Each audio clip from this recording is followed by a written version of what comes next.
Support for the BowHunterPlanet podcast is presented by Dead Downwind, Tinks, Shadowhunter Blinds, Burris Optics, Dead Ringer, The Grind, Bomar Archery, Element Outdoors, Reveal Cellular Camera, HHA and HHA USA, Black Eagle Arrows, Cobra Archery. Additional support provided by Deer Camp Coffee and Yeti Coolers.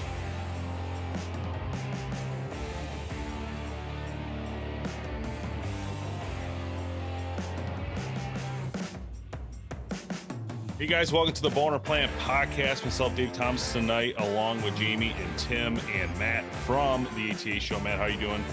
Outstanding. How are you guys?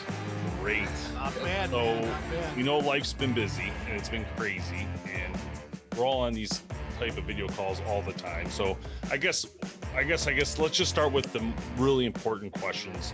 What's going on at ATA? What's the plan, and what's next? Let's get right to it. You're not even That'll going only to take up the next 45 minutes. How have you been? How have you been, man? You're not even going to ask me one at a time. I've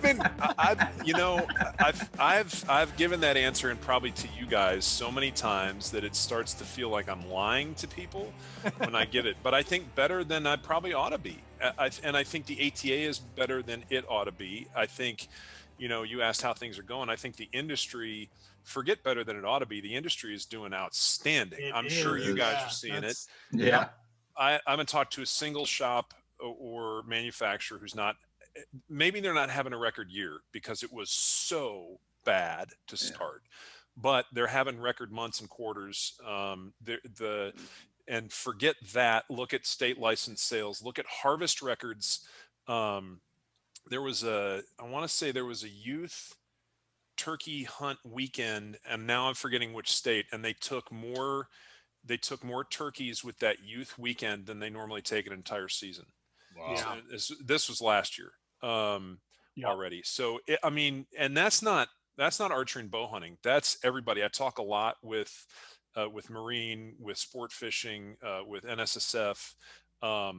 Outdoor rec, the campgrounds, ATV sales. They can't keep RVs in stock. They can't keep boats, and people for the last year have wanted to get outside. And it's not like, the last time, you guys remember what the last archery and bow hunting bump was, right? What caused that? Crossbows. Stop it. Movies, right? It was this big entertainment bump. Hunger Games. That's why my daughter started shooting.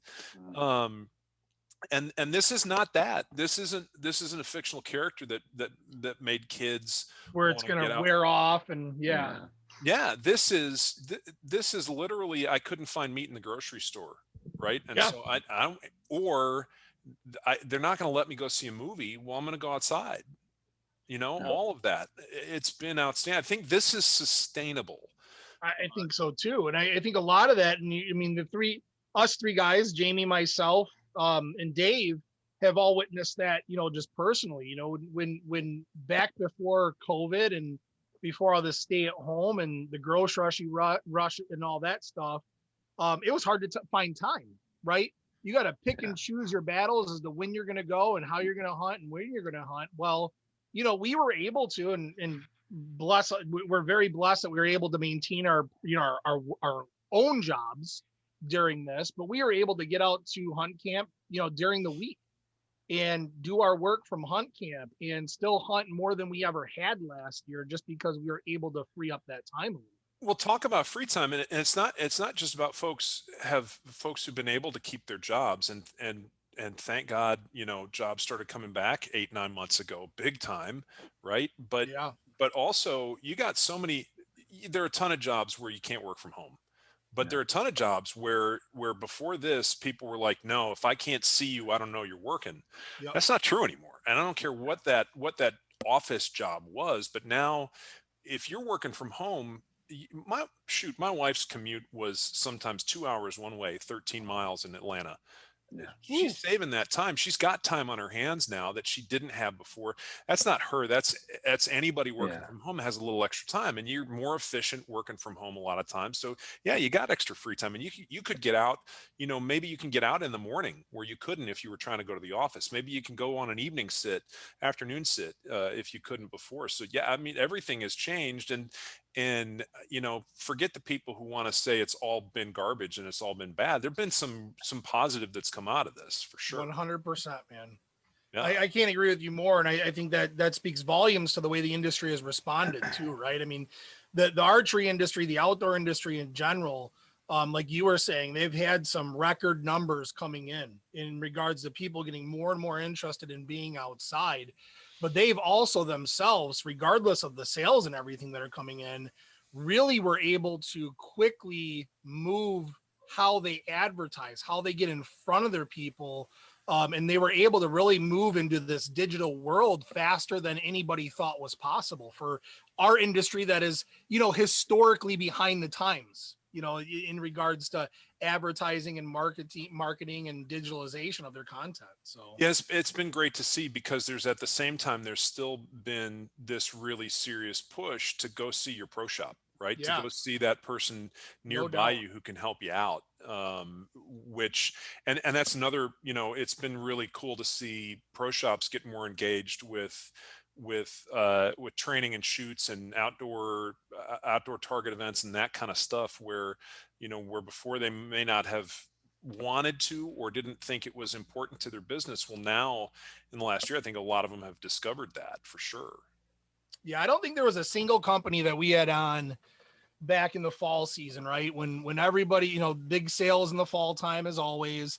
I don't think there was a single company that we didn't have on that didn't mention the dealer support that they provide and trying to push people into the dealers to make sure that they knew, hey, dealers are still there. They're still open. Go see them. Our products are there. Go test them out. I think that was the thing, is everybody was so super supportive of that dealer network. It was amazing. Yeah, for sure. So what's going on, Matt? You got to give us the lowdown. What are you guys thinking, I guess, right now for next year? What's the plan in your mind? Never more excited for a trade show. And that's not ATA saying that. That's me telling you what we're hearing and what we're seeing. We typically, this far out from a show, we might have anywhere from 300 to 400 renewals of memberships. We're over 950 right now. A ton of retailer excitement, which is important. It's critically important that we've got manufacturers there who want to sell product, who have product to sell, product to show. Super important. If there aren't any buyers there, nobody's going. Why would you come, right? So really great energy from the retailer side of the membership for sure. And just in terms of membership renewals, last year at this time, we were having to delay and say, okay, we're not going to start any process until I think it was July, right? Well, booth selection is going to start May 18th. It's going to take us about a month to kind of fill out the floor and see where we're at on this. Is it going to be the floor that we've had before? No, it's not. There are companies who've changed the way they do business. Everybody has, right? Yeah. So we expect some change there. What that's going to look like, I don't have the crystal ball. I would love to have one, but we're prepared for some of that change. And then once we see how that floor fills out, then registration starts, and that's where really kind of the rubber meets the road of who's coming. But right now, I can tell you sponsorship sales have been stronger than we anticipated. Anecdotally, interest in the show is stronger than we anticipated from both retailers and manufacturers. I got to call out, I'm debating whether I'm just going to do it. I hate to call out one member over another, right? And build them up, because then somebody else is going to feel bad. But I've done this enough with you. I don't have much of a filter. Arrow, which is one of the big archery buy groups, did a great thing for their members, and they knew we needed a little help, right? So rather than encourage their members to renew their memberships, they just cut a check to ATA and said, okay, historically, if you've been a member of Arrow and ATA, we're just going to renew you with ATA right out of the gate. Well, Man. I mean, a huge shot in the arm just for commitment. And they're with NABA and with other groups, they're one of those who say, you're coming to the show. You know what? If you're going to buy from us, you need to come to the show. So they were already reinforcing and being great partners for us anyway. But that was I mean, just to see that come across was huge. I think it sends a huge message to the retailers in the U.S. and sends a huge message, not just to their membership, but to our board of directors, to the manufacturers, to say there's a big commitment here. Um, and look, I'd be a fool if I was going to sit here and tell you everything that I've heard has been positive. It hasn't. You guys know that. You hear and see the same things that we do. But the reality is we were in a very strong financial position as a trade association, stronger than most nonprofit trade groups that I've talked to. Thank God for Jay and the boards that have been going back 21 years to build us to a point where we could withstand something like this. And it's not that we've withstood it, it's that we've come through very, very strong. This last year was incredibly tough for us, while manufacturers and retailers, some of whom are having record years, right? We've already talked about that, but that doesn't trickle down to us. We didn't have a show, right? Right. So we've got to fight through that year of not having a show. At the same time, launching Bowhunters United, which is starting to gain a little traction, and the board is more passionate about making that successful than probably anything else we're doing right now outside of the trade show. So we've come through this, able to start new things, able to continue to evolve the show, and in a position that I started out saying I'm better than I ought to be. ATA is better off than it ought to be. ATA is better off than most of its contemporaries in the space, and I'm super excited, and we're seeing that out in membership as well. Well, I think, Arrow stepping up and doing what they did just kind of proves the faith that people have in your organization, right? I mean, it is an amazing, and everybody thinks the ATA show as an event, right? But it's not. You guys, it's not like you guys doing a show, shut down, and then pick it back up when the next show is starting. Yeah. You guys do so much more than the ATA shows throughout the year, within the industry and everything like that. And that just speaks volumes to how people view the ATA in general in regards to what you do and what you give it back and how important you guys are in the industry. So kudos to you guys. Well, I appreciate that. And we've heard that, especially from our board of directors, more than we've heard most anything else, because, one of the things we had to do is take a look at literally every penny that we're spending.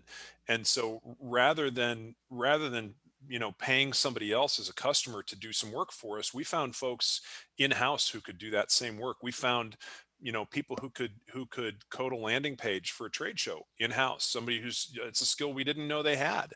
One of the it sounds so bizarre now to look back and say it, but one of the coolest things that came out of those early few months of being locked down was the coloring book that we made available, especially to retailers, but any member.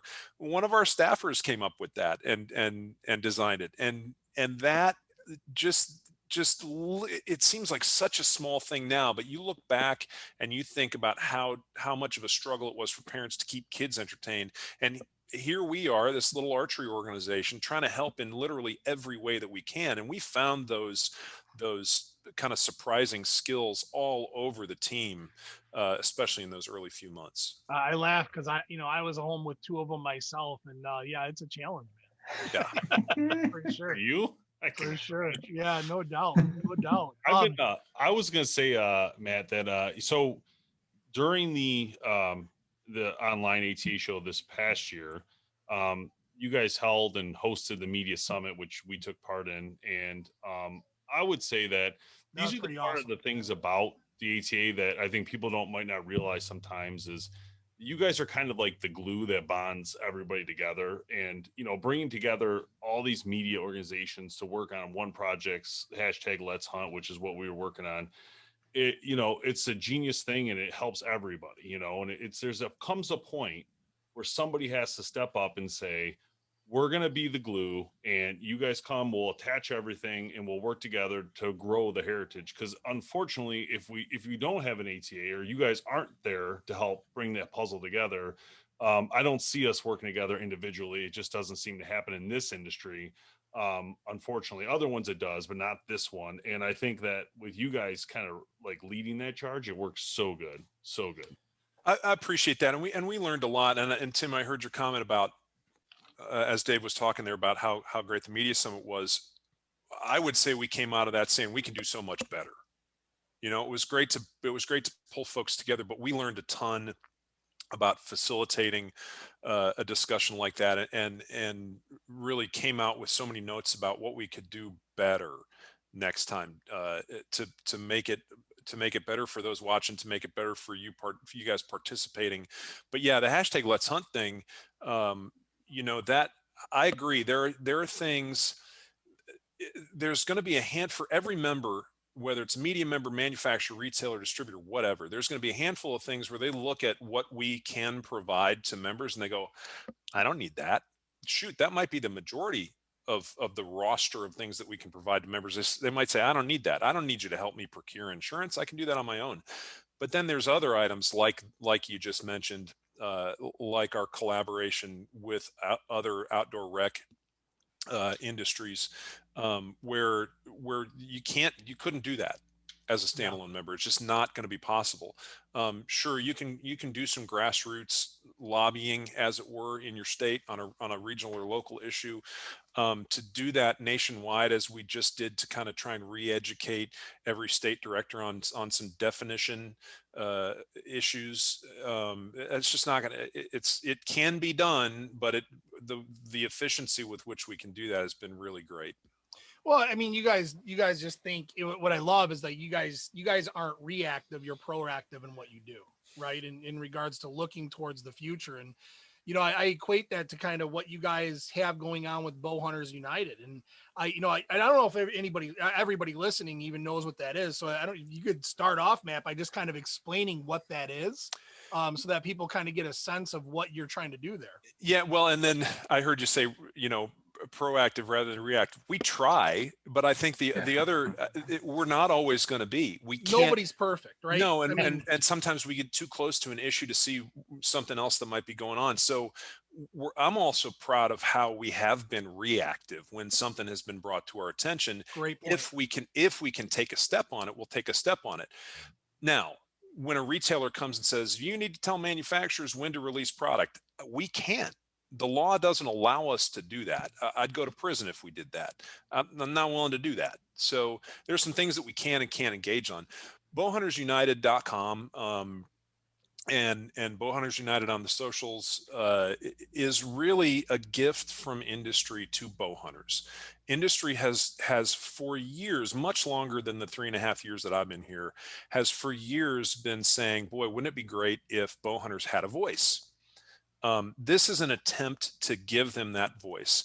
Now, that said, the first thing we did was we executed a nationwide study to see if there was a place for an organization like this, most importantly, that would not leech off of existing conservation groups, existing organizations that are so important to whitetails, to turkey, to whatever species you want to go after, however you want to hunt.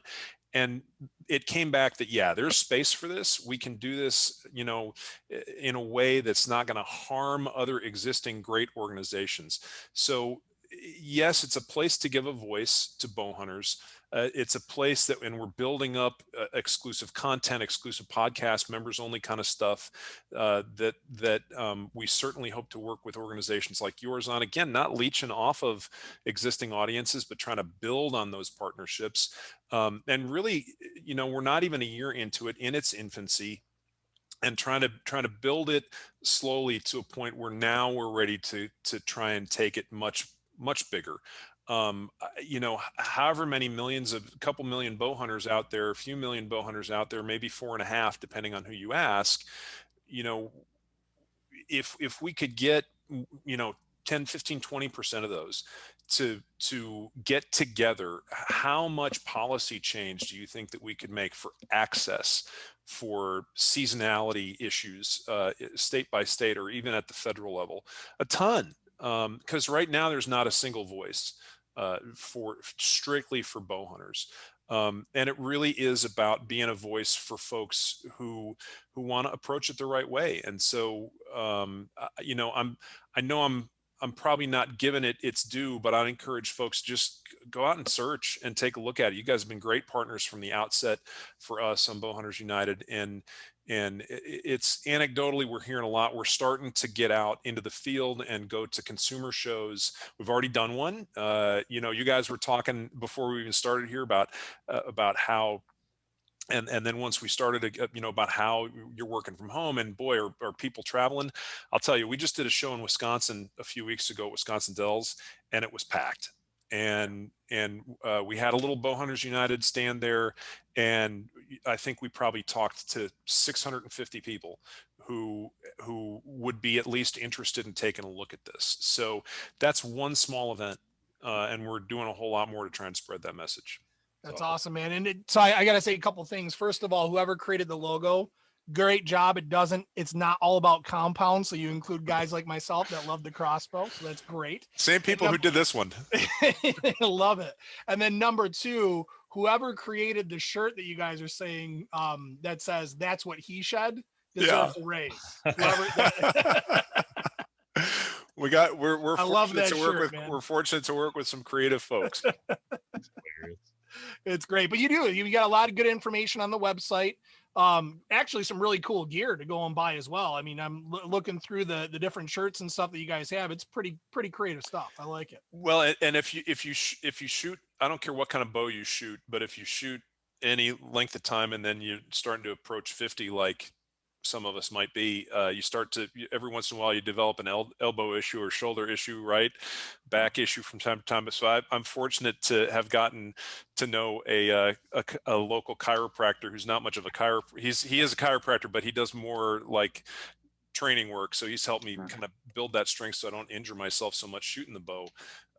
And that was my Christmas gift to him. Was the membership in one of the gift boxes. Awesome. And he was over the moon. He's a you know, he's a lifelong bow hunter. He's now doing a lot of suburban bow hunting here north of Atlanta, and kind of helping communities in that way. But I swear to God, I thought this guy was going to cry when he got this thing. It was great. Yeah, I'd love to when we get you on again, really talk about, as this evolves a little bit more, what it is that Bowhunter United is really, you know, doing. I know that you guys are looking at doing a lot of advocating out there in the industry, legislation and otherwise. And I think there's a lot of really good topics out there for the bow hunting industry to really dive into. And that is one of the things, I mean, we talk about on this show every now and again, just the nature. We're in Michigan, right? So we know Michigan very well in regards to what's going on. And there's been some things that have happened, you know, within our own, you know, rules and regulations for the hunting industry that we question. Like, is this legit? Is this, you know, is this the way the industry going? What are other states makes doing? this choice? Yeah, and that's what I love is that you guys can bring all that together from a perspective. So well, yeah, and important. I hate to go down that rabbit trail, but I'll do it. Come on in. You ate the carrot, my friend. Really important when you guys hear about something like that, and anybody listening to that, when you hear about an issue like that, if it's a hyper local issue, we might not be able to help, and it might not be something that we can engage on. But at least let us know. Right? Because if one state is considering something, I guarantee you others have thought about it, because those state directors all talk. They all know each other. That's why Dan Forster is such a value to us, because he sat in that seat here in Georgia for so many years. They all know each other. They all talk. And if one state is talking about it, if one state's board is talking about it, there are others talking about it. So you let us know anytime you hear that. And like I said, we can't dive in on every issue, but Right. the goal for BU is that at some point maybe we can, maybe there is an action alert that can go out, and you can email your state legislature to address an issue that's hyper local and of concern to bow hunters, not necessarily industry, but to a bow hunter, right? Right. Yeah. And I think that's also an important distinction. Do you guys as bow hunters agree 100% with what a manufacturer wants to do? You don't. And the manufacturer doesn't necessarily agree 100% with what a bow hunter wants to see happen in conservation or within their marketing plan, right? Yeah. So how can these two work? Well, the goal here, and I've said this to others before, the goal here is to stand up Bow Hunters United and teach it to a point where it can run on its own. Yeah. That's the goal. It needs something to stand it up, and industry is standing it up right now. But the intent here is to create a community of bow hunters that can speak for themselves, and that's where we expect to get We pretty need quickly. it. And I love it because there are so many times that within the bow hunting community, there's a lot of infighting that occurs. I think that stuff like this that builds a community amongst hunters and specifically bow hunters can do nothing but good. Yeah. Yeah, agreed. So, Matt, last couple things I want to ask you about. Number one, how you doing? Great. Forget work. How's things going? Great. I did not hunt this year. And that was me putting family guilt on. My wife works as well, and her business has been really good, surprisingly. But she's not able to get out and do her thing. Our daughter was not able to get out. She's in her senior year of high school and not able to really go and do the things that a senior does. Yeah, that's horrible. And For so the how kids. I didn't feel right about going. And I did a bad thing. I've been feeding deer and getting deer on the game camera in the backyard for so long that now my wife is on the verge of naming them, and so I can't kill them. I'm continuing to work that because what do they call that when you're with your kidnapper so long that you start to feel like part of them? I forget what there's Stockholm syndrome. Yeah, right? That's what it is. Stockholm syndrome. Yeah. So I am guaranteeing not you, the audience, but myself that I am killing a deer in my yard next season. There we go, man. I'm I not love going it. through another season. These things were out here terrorizing me yesterday evening as I was working on the. You got a lot of wood in the background. You better knock on that wood because you never know what's going to happen, even though you're going to.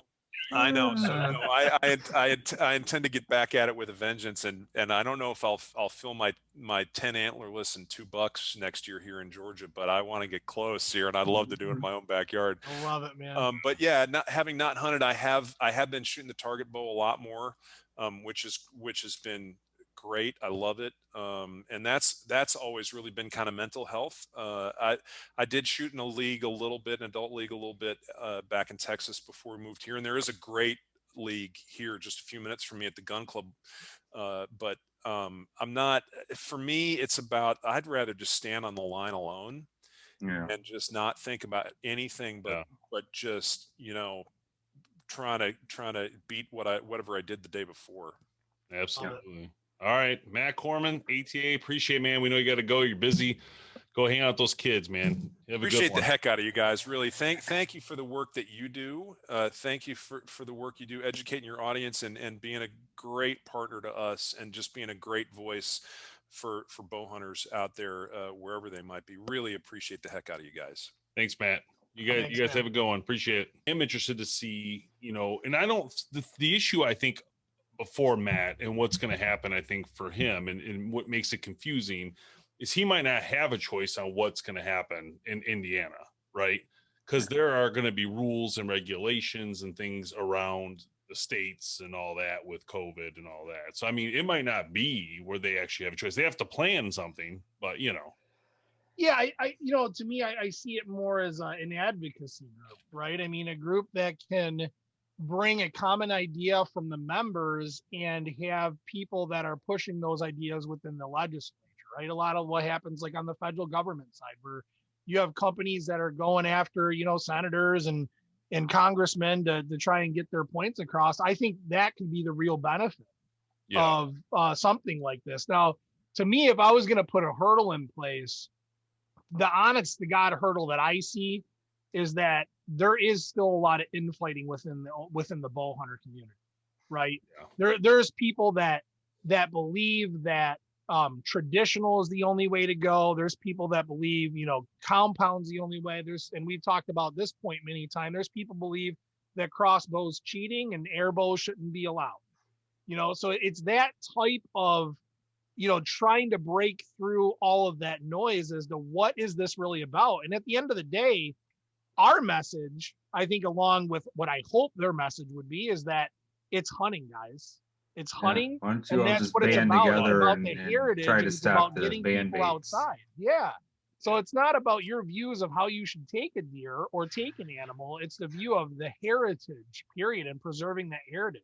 Yeah, like I always said, you pay for a tag, you paid for the deer. It doesn't matter what you use to get the deer. Right.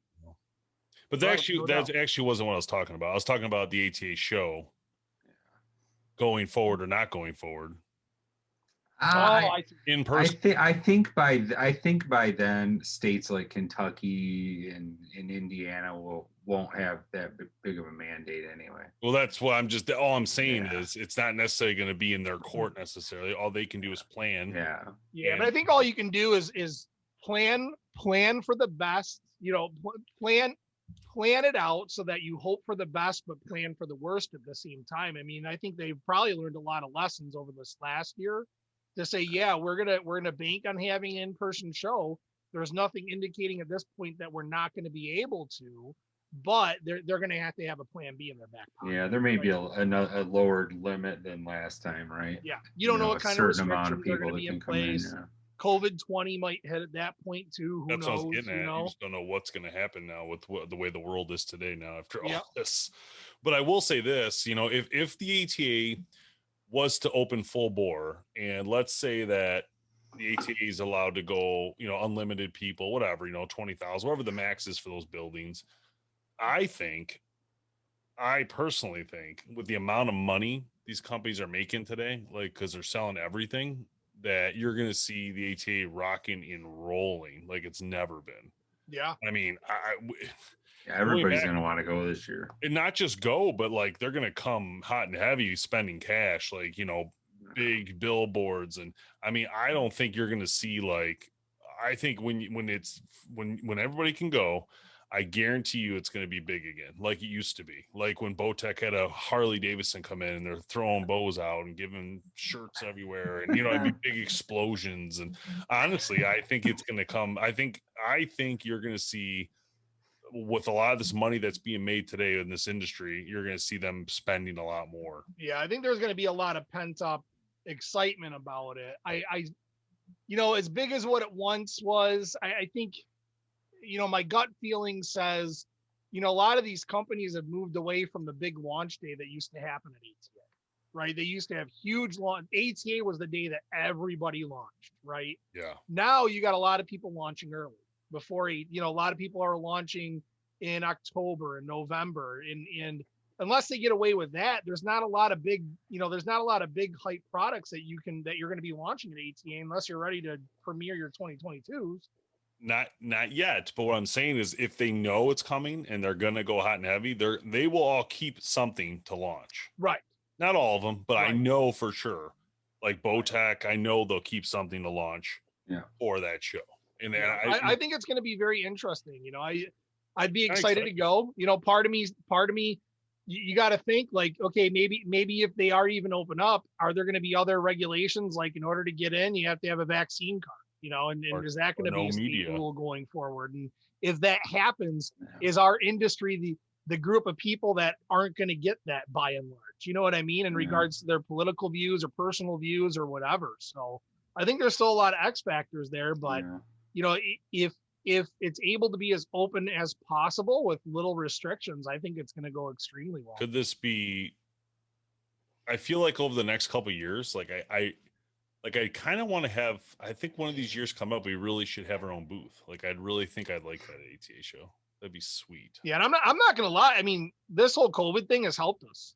Oh, it Right? helped us The tremendously. virtual stuff that they did with us, number one, but number two, that shift in the industry to move towards online digital content It Yeah. really, I mean, to me, it accelerated by 5 years what Yeah. we saw happen. Right. For sure. It was funny how long were we saying that and nobody's we've been listening. saying that for You're still doing magazine ads, still dropping Yeah. 100K on I mean, on like, TV shows. I think it'd be extremely exciting and fun to have an actual booth at the ATA show. I really do. And if we were to do that, I think we would definitely have to invest in like a really nice clothing line to sell, because that's what we would sell there, is like clothing to pro shops that would sell it at their pro shop at a dealer pricing or whatever. But I think it would be very cool because you'd see our hats and shirts and stuff like that all over the country, in different spots. And who knows, you get one big dealer come in and say, you know what, we'll take 10,000 and put them everywhere. You know what I mean? You just don't know. It's not about the money. I'm not suggesting like, oh, we're making this money on shirts and hats. No, I'm just saying it'd be fun to go to participate in that type of business, and like, sell some shirts, hats, but also talk to people in person. There's a lot of pro shops that see our videos, lots of them. Yeah. And they say, this guy doesn't know what the hell he's talking about. Or this guy's okay, or I hate this guy, whatever. But at least you can have those conversations in person. But whether we do or don't, we say it like we mean it. And that is, for right or wrong, the normal bow hunter.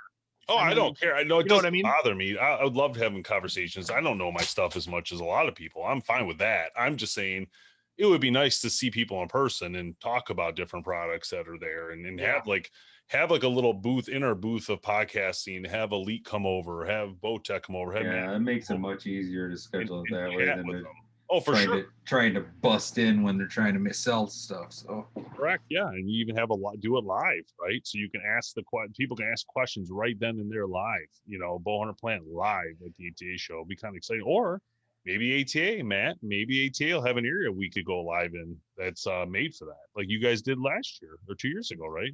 You guys did a talking live thing, right? Yeah. Yep.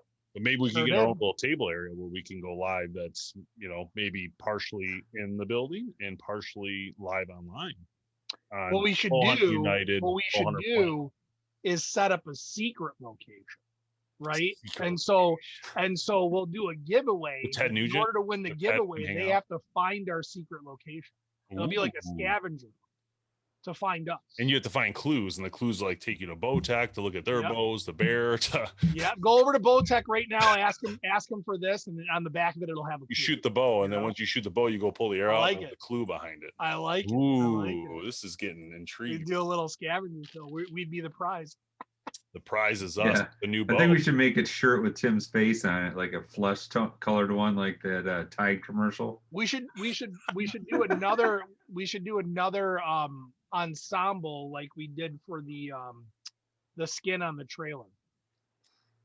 Yes, that was fun. I think we should. I love doing that kind of stuff. To me, that's like we should just picking out new outfits. Start looking online. We'll find some funny stuff to wear. Right. I love doing that kind of stuff. I think that's Stone Cold Steve Austin for Jamie. You guys have no idea how much I can use that stuff though. Like when those are done, like they become part of everything. You can take someone out, put them here, put them there, put them here, put them there, put them there. It just makes it a lot easier for promoting things that we're doing, to have all that. Yeah, no doubt, man. So that's something we definitely need to do soon, like in the next couple months here. Cause for coming up this year, it's going to be a busy year. I'm telling you guys. So like I was saying earlier, Tim, I don't know if you caught it earlier, but we take July off as usual. We do like a summer break, and then we'll pre-do videos during that time and audio for you guys. And what we'll do now is the next couple of weeks, we'll film multiple podcasts about different specific topics that we'll launch during that time while we're out.